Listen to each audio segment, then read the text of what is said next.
Welcome everyone, Dr. Thor here. Get ready for Gnosis.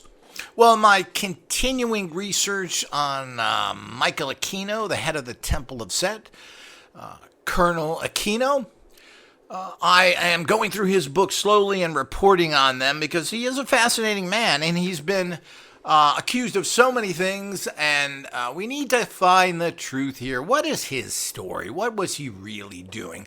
The same thing with the Process Church, which I continue to research as well. There is absolutely zero evidence that there was any wrongdoing by these weirdos and freaks, and people are just persecuting them. Well, what that means is the real culprits get away while you're going after the flashies. Now, he's a very weird dude. He's strange. He seems to have a horror movie persona he likes to play with, do some cosplay, and all that comes with it. It's kind of a very strange situation, especially for someone who's supposed to be a military. Well, he is not. He is a military man, and he was interested in going as a military career, but he didn't want to hurt anybody. This doesn't make any sense. He's went to a lot of different schools. He also completed one of the most difficult schools that there is, Special Forces, the Green Berets. They have a 2% or 3% success rate. So what is that old song? 100 men tested today, but only 3 are Green Berets. So the whole idea is that it is a tough school. And most people, I know a lot of people in the Army that tried for that and they failed. Everybody likes to be an elite soldier, but you have to have a very strong mindset. So he did take this when he was an officer. So I don't know if he got any special treatment or not, but they sent him out to Vietnam for a year, and he has stated that he saw a lot of combat. Firefights, that he went to the different Cambodia and Laos and other places, and he was in outlying areas where he had to do a lot of infantry fighting. So he stated this. Now, this book doesn't tell you anything. There's no feelings in here. There's no nothing. It's a strange book, which I guess is good for him. Now, this was supposed to be a quasi-autobiography, and quasi is the key term there. There really isn't anything about how he feels. He doesn't talk about his childhood. He doesn't really talk about his parents.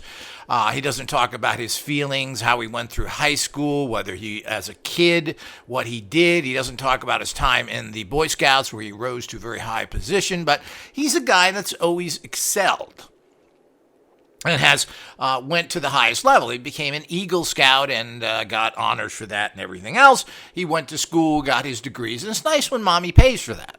And then he went into ROTC and other places, so he got into the military kind of easily without having to go through Tufts colleges.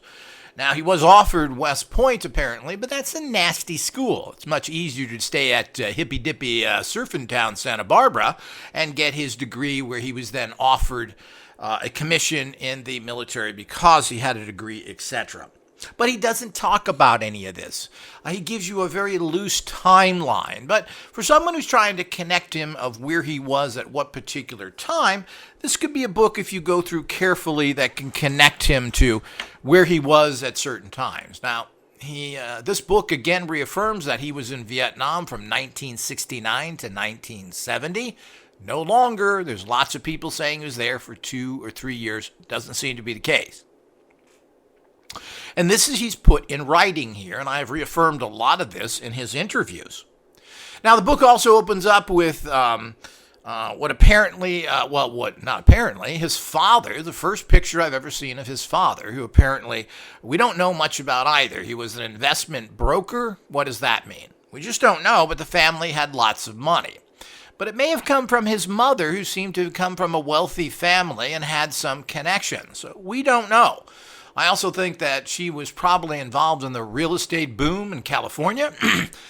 Dad was an investment broker. Why shouldn't she get her license? She was a very intelligent person who graduated Stanford at 17, which means she entered at 14. She was an artist who studied in Berlin. Well, how did she have the money to do that? Well, somebody was paying for that. So apparently her family was quite connected and wealthy in San Francisco, or maybe his daddy made a lot of money. No comments on that. No comments of his schooling, high school, junior high, whether he was picked on as a kid, whether he picked on others, or what he did, period. So none of that information is there.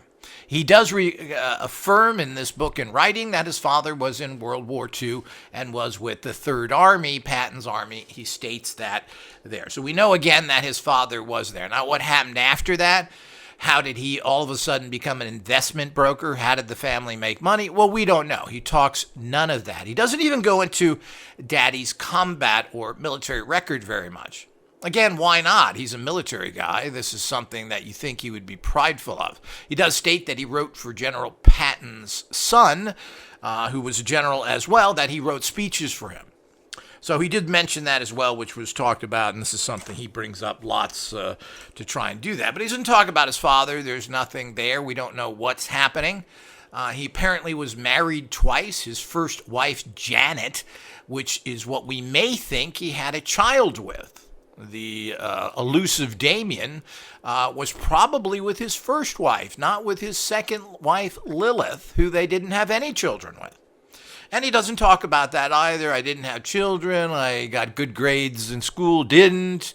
I fought with it. All this stuff we don't know. So there's no information that he gives of a personal nature. And I don't think it's in any of his books. Now, he has a lot of books. He's written parodies and other things that are supposed to be hidden content in terms of social meetings. He's got his total plan on how to control and stop the world from fighting, or is in 3 or 4 books of his. He's got other novels and other things. So, and of course, there's a constant reaffirming of talking about he blends in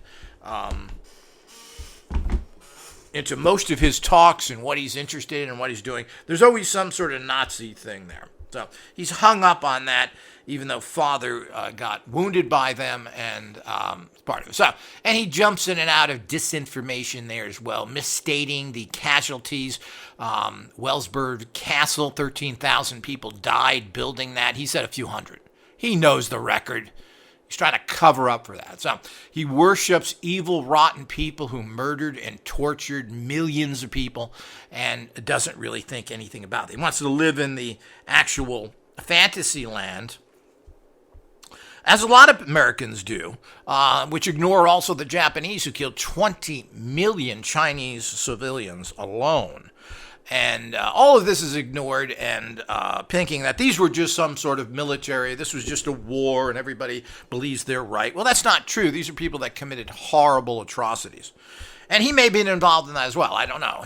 There's talk that he was involved in the Phoenix Project, which murdered close to 100,000 Vietnamese and bordering people there, and the usual death squads that were continued up to this day in the Middle East, etc. So we don't know if he's involved in that or not. He don't want to talk about nothing. I think that that's a problem, because that makes a lot of suspicion. He's not talking about the type of work he did, and I'm assuming there's really no problem if it's legitimate work. So, but you don't talk about things when it's not legitimate. There's some interesting sidelines here, and we'll talk about, he does state that he worked for the DIA and the CIA, and he did not like the NSA. They were freaky, weirdo people with dark suits on. He called them zombies who sat by themselves. It doesn't seem like he had contact with them in terms of working with them, but he has stated that he's the Defense Intelligence Agency, the DIA, the CIA, and many other groups that he worked with, but he doesn't state he worked with the NSA, which people have claimed he'd done, and that he was a secret general in the NSA. Now, none of that was stated, and I don't necessarily believe, I believe that probably is the truth. Who knows? Again, just because he states something doesn't mean it's true. He likes to bend the truth and make things appear as he wants them to be, emphasizing and de-emphasizing things. There's some interesting and weird things here, but basically he talks about cars here. That's how this is based. A lot of luxury, fancy cars, Maseratis, Ferraris, Shelby special editions, the classic Mustangs. And he talks about the history of them, who invented them, how they came to be, how they were used, when they're popular. Doesn't talk anything about, gee, this was a great ride. This was fun to drive. I didn't like this in the car. So it's a very impersonal description of his relationships with cars, which he thinks was very intimate. And everybody kind of likes their cars, particularly males. You spend a lot of time in your car as a teenager. You're driving around. That's your freedom. That's your personal spot. And, of course, he had very fancy, very super expensive cars. But he doesn't really talk about them in any kind of personal way. So, just like he doesn't talk about his schooling or anything else. So, I don't really need to read the history of Ferrari and other things. I mean, it's kind of interesting information, but, if I want that, I'll read it. I don't really care, to be honest with you. These kind of toys don't really interest me anymore in my life. I've moved past these little goofy things. But he doesn't talk about any of that. He's very weird in many areas, but there's nothing personal here, as I said. He's not talking about anything, his philosophies. He weaves a little bit of that in, but it's so little that it's worthless. He does have a little interesting section on Anton LaVey's house in San Francisco, where he spent a lot of time. He actually shows a photograph of it, which is quite fascinating. I've never seen that. It is this black house, a fairly small one, in between two larger ones. He also shows a picture of that. Apparently that house was so bad that it just kind of fell down, and they replaced it with some condominiums, and he has a picture of the new condominiums, and he gives you the new address. So if you ever want to go to San Francisco, you can actually find where that house was. He also states that they put a very large new foundation on there to cover anything up, and it didn't have a cellar, but I'm not sure that San Francisco houses had cellars anyway. Most California houses don't. So that's kind of an interesting. Another thing is that I was a huge fan of Dark Shadows, the vampire soap opera that he saw, that he didn't see in the first run, but they were rerun, and he's a big fan of it and has a lot of information on that. And when the series ended, some of the actors wrote books, and he talks about the books they wrote. And of course, he's modeled his image, the way he wears clothing and his goofy haircut. Well, it looks very much like Barnaby from Dark Shadows. So I think that's interesting because that was a major influence on him, which I've never really seen the show.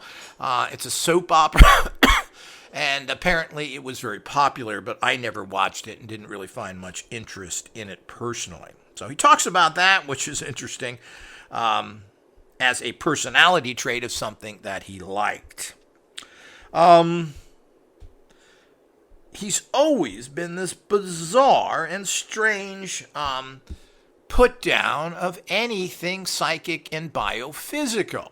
He does state that he was friends with the founder of Echelon Institute, who went over to Russia apparently and did lots of research after the very popular book, Psychic Research Behind the Iron Curtain. Is that the name of it? Or something like that.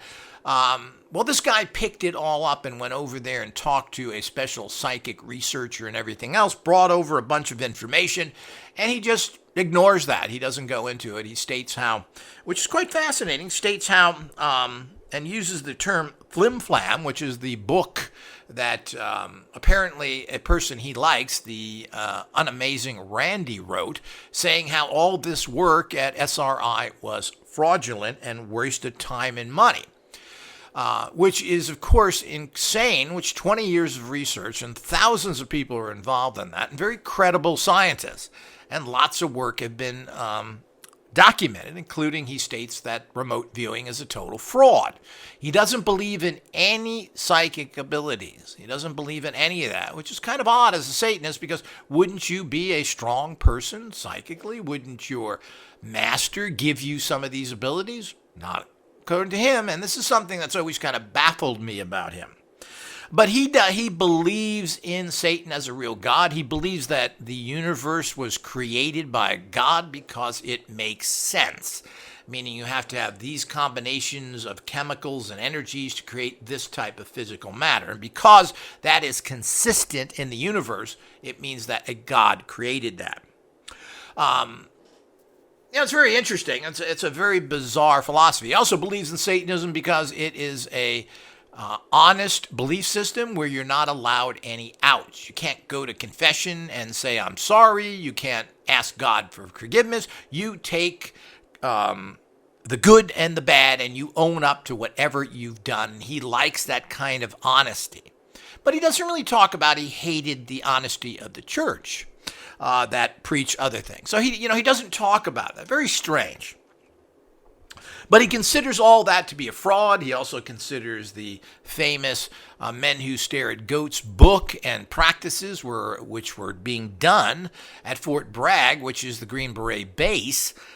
He talks about how these staring at goats there, which they did, was all a bunch of frauds. And of course, Uri Geller talks about this. What is it, Sacchi? There was this Italian guy that was hired who's a noted martial artist and Christian, by the way. And he's kind of, the film is interesting, but it's, it's hard to follow that and understand what's going on there. And the film is really a big comic opera. The book is quite different.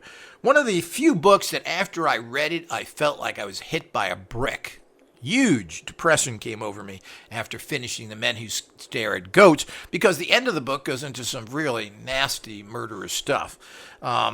So it's kind of a joking book to open and a hell book to read. But he states that the goats had this particular type of illness and they would just faint anyway. Well, maybe they got those goats to trigger the illness in the goats to make it a little more fair for somebody psychically trying to manipulate them. Now, Uri Geller talks about this in detail in his books, how he was called down there to do this, etc., and left the program because they wanted him to kill the goats, and he didn't want to do that. But he just laughs at all that stuff and says, this is complete flim-flam, it's nonsense, you wasted all your time with remote viewing and doing these things. He apparently believes in ritual magic, which is basically a Judeo-Christian form of magic, where you're using a lot of Jewish old magic and semi-Christian magic, where you're calling on a lot of the spirits and demons from the Old Testament. So most ritual magic is rooted deeply within Jewish mysticism. Solomon's seals, the different archangels. And of course, the demons are generally are taken not out of pagan sources. They're taken out of the Judeo-Christian books. And it's strange because all of his belief systems, he didn't seem to spend a lot of energy talking about Egyptian gods and thought forms. He does a little bit of that, but considering most of his interest seems to be in Nazi stuff and quasi-European stuff because, of course, Aryan are Arabs, so the whole idea is that that's where that information comes from. It has nothing to do with the Anglo-Saxons or the Norse, which taking runes and using Nordic gods is just a joke. That's not their background. But this was pushed upon the ignorant people to think and somehow trying to convince them that they were, quote, white people when they're Aryans. He don't seem to get it or doesn't have the credibility to talk about that. But ritual magic, that's where it comes from. He said he studied ritual magic extensively, and apparently he believes in the calling on of spirits, entities that then do work for you, but you are impotent yourself of being able to produce any level of psychic power whatsoever. He talks about brain states, and that's what the ancient, he has an old little paper in there from the Nazis that talks about Atlanteans, like they knew anything about that.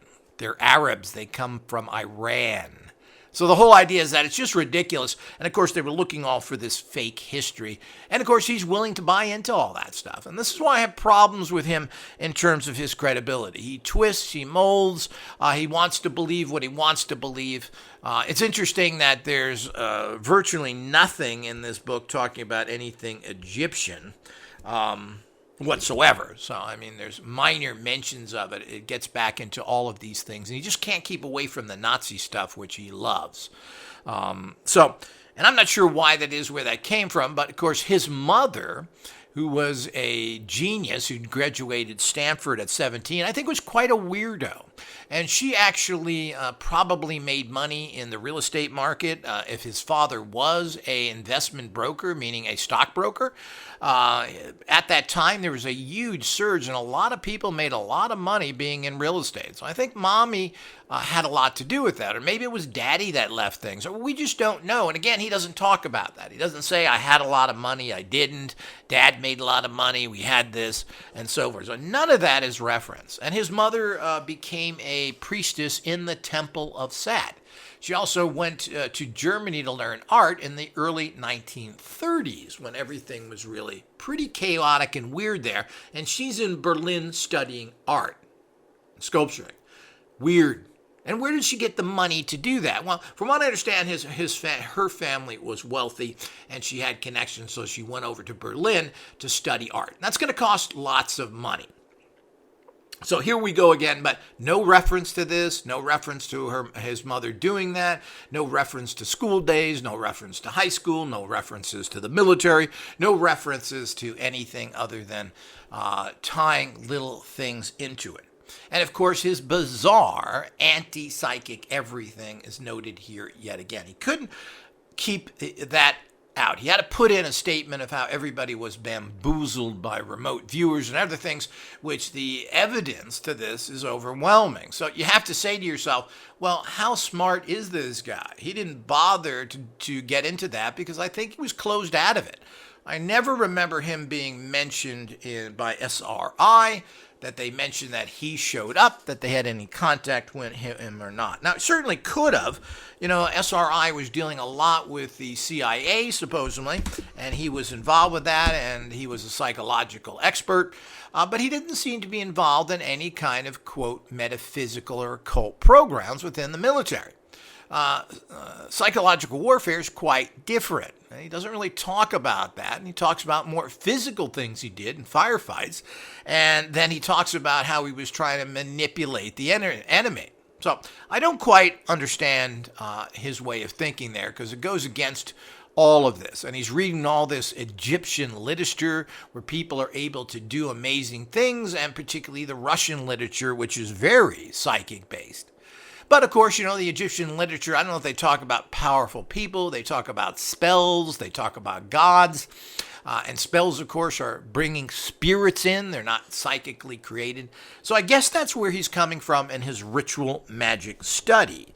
So you got to remember the Golden Dawn and so forth. Well, they weren't teaching you psychic things. They weren't teaching you any kind of telekinesis or other things as far as I know in their teaching. It's ritual magic that they kind of invented because there is no system of ritual magic. So they went back into the old books just as Aquino did, and they put together a ritual magic system using grimoires and other things. So in most grimoires generally use spirits, but I don't know how he reconciles things like runes and other things and the Nazi practices. And of course, you had a whole division of runes by that Edred Flower guys. Well, how does he reconcile that? Are you saying that the runes are god forms? So I'm not sure what where he's coming from or not, but he has these major hang-ups. And hopefully the rest of his books will actually go into the fact of what he believes in these areas. But this you're going to learn absolutely nothing from if you're looking for it. A serious researcher myself picked out a few things here and there of interest. This does give you a timeline if you're looking for that, meaning was he here or there? And we just, at this particular time, so this book will help a wee bit, but it's not very definitive, and it's written very poorly, and we got to understand that it must have been done like this for a reason. He wrote it with the Don Webb, who took over the Temple of Set when he stepped down. Now a black woman is taking it over who's a professor at Berkeley.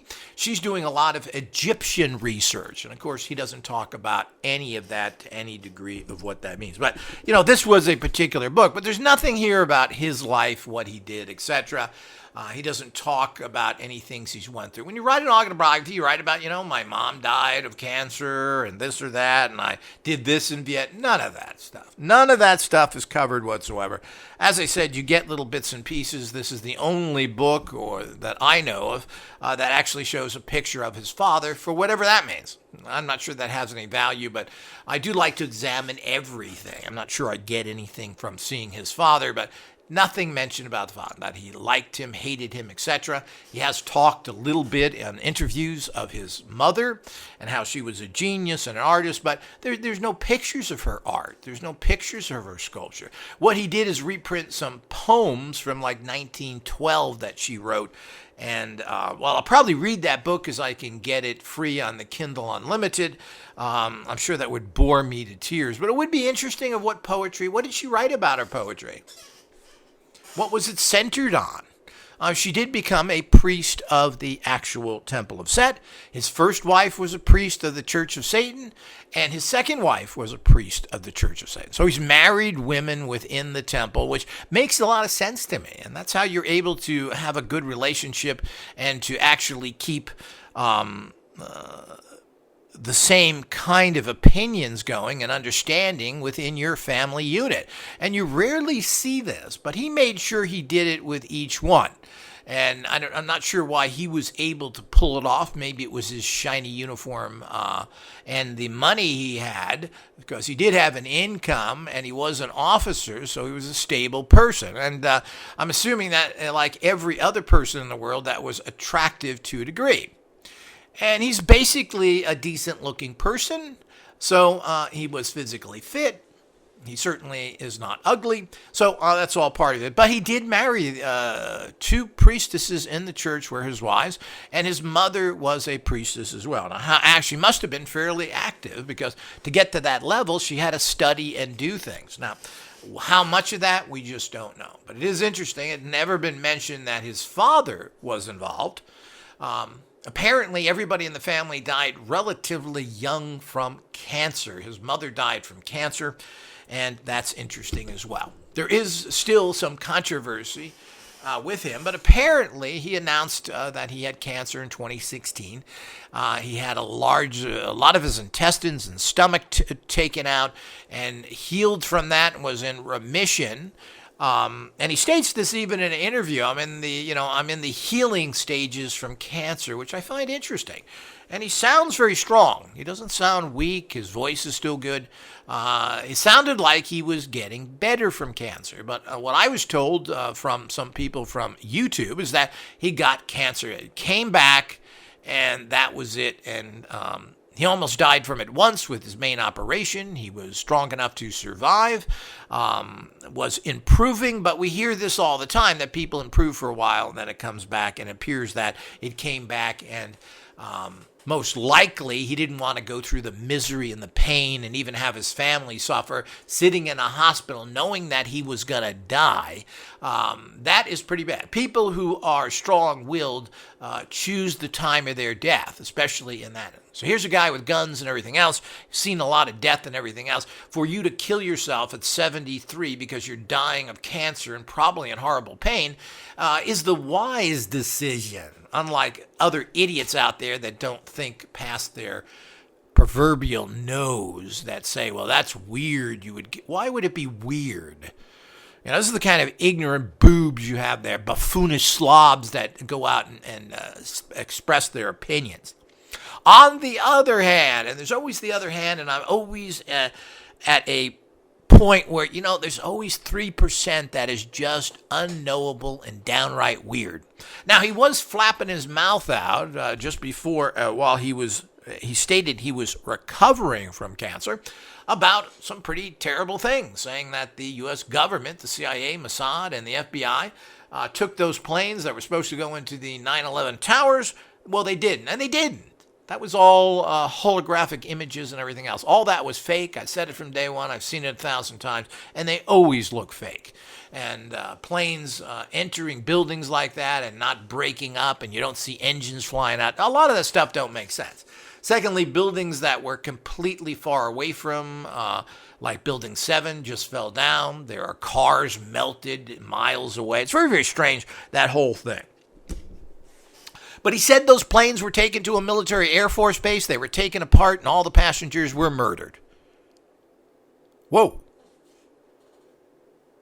He originally said that this was just engineered by the CIA, Mossad, and the FBI. Then he went into the details of it. And that none of these buildings, the Pentagon, the fake crashing into the ground, well, none of those things were planes. And there are no pictures of planes going in there. And there is a picture of the Pentagon with a missile hitting it. The so-called people that ran that plane into the ground, nothing was found there. It's amazing how people can go there and show you a hole and say that a plane was here or scatter some parts around. No engines were found, no anything else. It's just a bogus. Secondly, cell phones don't work in airplanes that are off the ground. None of that stuff works. It's all bogus. And if you think that there are heroes out there that fight at the end, well, you're living in a dream world.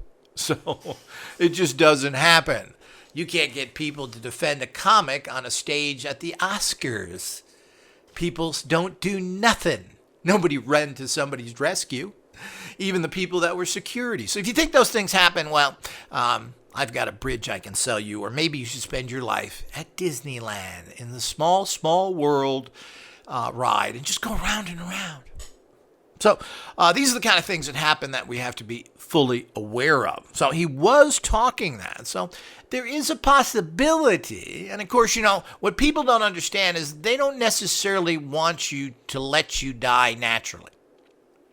So it could be a possibility that he was actually shooting his mouth off and he was executed. That's a possibility because he was shooting his mouth off and he was saying some stuff from, this is a lieutenant colonel of high rank and high securities that was talking about. He never gave out military information. He won't talk about extraterrestrials, what he did anywhere else, none of the stuff he actually worked on. He talks about working with the CIA, doing this, doing that. Well, that's not any special information. That's not something that gets you in trouble. He talked about being in the Army space program that was on for a while, but he refused to talk any details. He has been to Area 51 several times. He talks about that, etc. Is that common for an intelligence? He talks about working with the DIA and the CIA, Defense Intelligence Agency. He did not like the NSA whatsoever, where he's been claimed to working with them and said they were freaky, weird dudes. So maybe he didn't work with them, but can we believe them? No.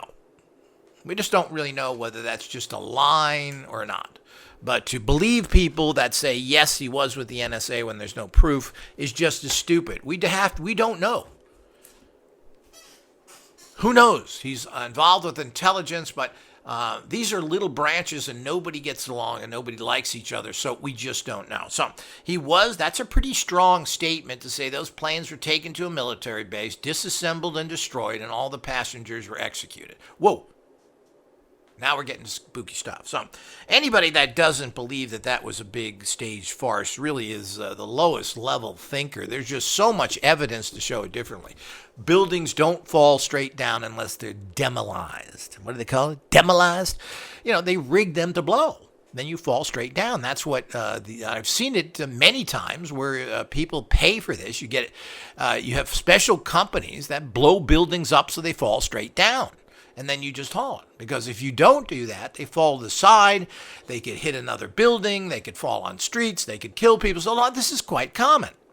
So there's nothing new about that. And they found thermite, which is what used for these type of demos, all over the place there, on top of a whole bunch of other evidence. And it just goes on and on. It's just irrefutable. And things don't happen like that. We have a perfect picture. And they got away with it, and they just conned everybody, telling you nonsense. I don't think you can find a single architect or engineer that would say that, oh, yeah, that's normal. Well, it isn't normal. So he was shooting his mouth off. So we get back to having that 3% of question. But there is not a question in his other books that his family all died of cancer fairly young. I think his first wife, which wasn't related to him genetically, died of cancer as well. Now, his present wife, Lilith, is in her 80s, and she's probably, I haven't heard anything about her, but she's still living and apparently relatively well. The other amusing things with these satanic groups is that they all seem to, Lilith is running animal rescue groups. Here we go again, back to the process church. Here we go. You just can't get rid of that 3% and give anybody a clean bill of health saying, well, this is all gossip. So we don't really know. He may have been executed. Maybe they're afraid that if he got sicker, that he would blab even more. And of course, a lot of people contacted him. A lot of people talked with him. He was in close contact with ex-FBI agent who was investigating Satanism. I always forget this guy's name, but he used to talk to him frequently. Some said daily. So the whole idea is that here's two government agents, and I think they were interested in talking to each other and felt a rapport. Aquino always respected federal authority. After all, he was a federal employee. And so did this FBI agent, who, again, his name escapes me, but did all the McMartin investigations, etc., who seems to be an honest guy, but people are trying to trash him as well. Who knows? Nobody's 100% clean. That's the way it goes. So it is possible that they started listening to his interviews, and a lot of people would talk with him. They're going to call him back. Everybody wanted to talk to him. The Satanists want to talk to him. He's like a god in the Satanist organizations. They wanted him information from E.A. Kenneding to all these other people, and he was a frequent guest on all these shows. If you keep getting these shows and keep going on there and keep spilling stuff, well, that could be potentially dangerous. And he certainly knew a lot of stuff, and maybe finally the military said, well, this guy isn't too stable. He's oddly enough, he's probably too honest, and he's dying now. He's kind of a weirdo. He may say anything. He's already talked about the government, talked against it. He worked for the CIA, and then he says the CIA blew those buildings up. Is that kind of contradictory? Why name them? It's the same old story. He always likes to poke the Israelis. Again, it's Mossad. It's CIA, FBI, Mossad. He always likes to attack the Jews, being the little Nazi that he is.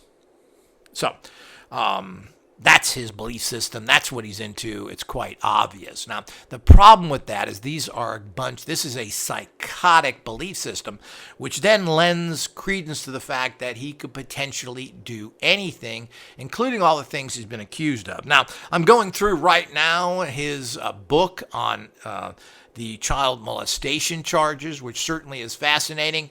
The paperwork is very interesting, and there doesn't seem to be much evidence to convict him or proof that much happened there.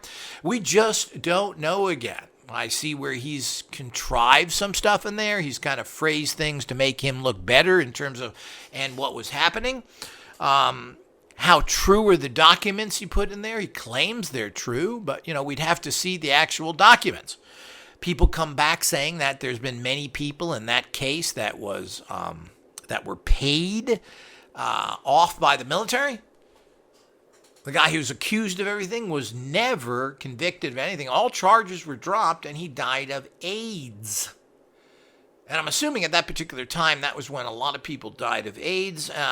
And these were pretty much 98% homosexual. So he was a Baptist minister, an ex-Baptist minister.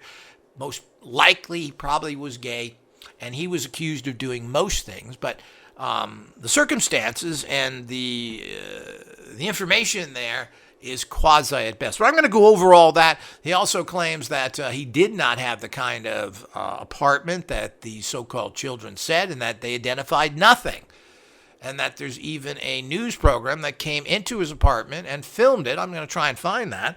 And he didn't have all that stuff, and that was all media nonsense. And I wouldn't be surprised. As I said, let's be careful here, people. Let's get the people who are causing problems and stop them now. Let's not wish hunt people because they're weird and we don't like them. That is not the proper way. This just allows all the criminals to keep doing what they're doing and getting stronger and stronger. And unfortunately, when we look into all these cases and when we look at everything, it really comes down to corrupt government officials and the police who refuse to go after criminals because they're being bought off. It's just as simple. It's really sad that that's what everything comes down to. If he really did something, why wasn't he prosecuted by the military and local authorities? Why? What's going on? And why is that the case all over the place? Why do I hear from even police officers, particularly one of the honest ones, who stated that he in New York City went out to clubs where there were hundreds of underage children who were being molested every night, that they were in all these clubs, and he would walk in there and see it all going on. What do you mean walk in there and see it going on?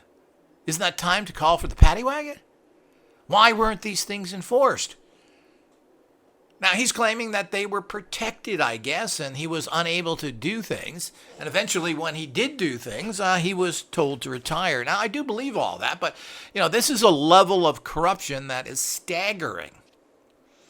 And who is doing this? We got to stop putting our gun sights on Michael Aquino and the Process Church and say that these guys are the head of everything when there's absolutely nothing to back it up. There's a lot of strange, coincidental information and statements by people because he's an easy guy to point at, just as the Process Church was everywhere. They were freaky, just like him, and everybody's pointing their finger at them. Well, we need to get to the truth here, and as long as we keep going after red herrings, we're never going to catch the perpetrators to begin with. Plain and simple. So we got to make sure we know what's going on here.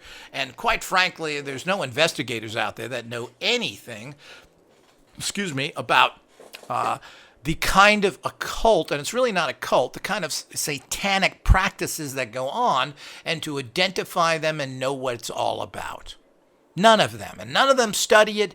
They all come to conclusions that are comic book and easy in nature. Oh, it's a Process Church. The Process Church was everywhere. They were out there. They made millions because they were constantly hustling people, and they made a big push, at least for certain times. The robes and dogs went away. They wore suits. They used Stars of David, and we have pictures of that. So if you think they're running around like Satanists, it's just nonsense. First of all, they were not Satanists. They were a Christian cult. You got to get that. And the same thing here. The bottom line is that, does it make sense that this guy could be doing what he's doing as a person going in and out of places? Well, I don't know. The military can be very protective and very recordative in terms of the fact, well, we know where he was.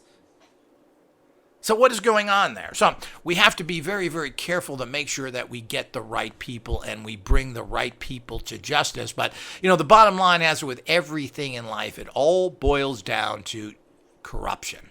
The corruption goes very high, and of course it involves people who are really very immoral, which is your so-called, I call them unlaw enforcement people. Certainly there are good people there, but they seem to be impotent, and when they stand up and try and do anything, well, they get fired. And of course, a lot of people leave these agencies, by the way, become private eyes, go into other areas, lawyers, etc. So a lot of people leave that because of this reason. But there's no use blaming people, particularly the Process Church, where we can find nothing on them. They are a standard rotten little cult that treat people crappy, and they all do. David Koresh. They all treat people horribly. The Hare Krishnas, you name it, it's the same abusive occult stuff I see everywhere. And it doesn't seem to be much more past that. People think that they are satanic in nature because they talked about Satan and Lucifer as something to grab an audience, when it really was typical Christian Gnostic beliefs where you unite the higher and lower self, and there's nothing linking them to anything except some maybe guy who was rogue out there who talked to other groups. So they're always looking to make money, and they were on the street dealing with a whole bunch of people, and apparently places like New York City, including Yonkers, Queens, Riverdale, these are hotbeds of deviant freaks who have been involved in horrible practices since the 1920s. So we could say for 100 years. But these people aren't looking into satanic cults. they're looking into a bunch of other nonsense. You got to go to the cults that are operating now. I'll tell you right now, they know what's going on. They know who did everything. But they're trying to work through impossible things of looking in the past and trying to get information from the corrupt officials, and they're never going to get anything. Apparently, all of these things are kept. They don't want people to find out. If old cases are shown to be corrupt, then that means they will go through the entire organization and heads will roll, and they're not going to let that happen. So we get people that are also just in it for profits, or they make it their career, like Maury Terry, knows absolutely nothing about satanic cults and didn't bother to do anything to actually find out about it, and ran a business and used a lot of people that gave him information so he could make money on it later. After all, he didn't really have a job, and he wrote one book.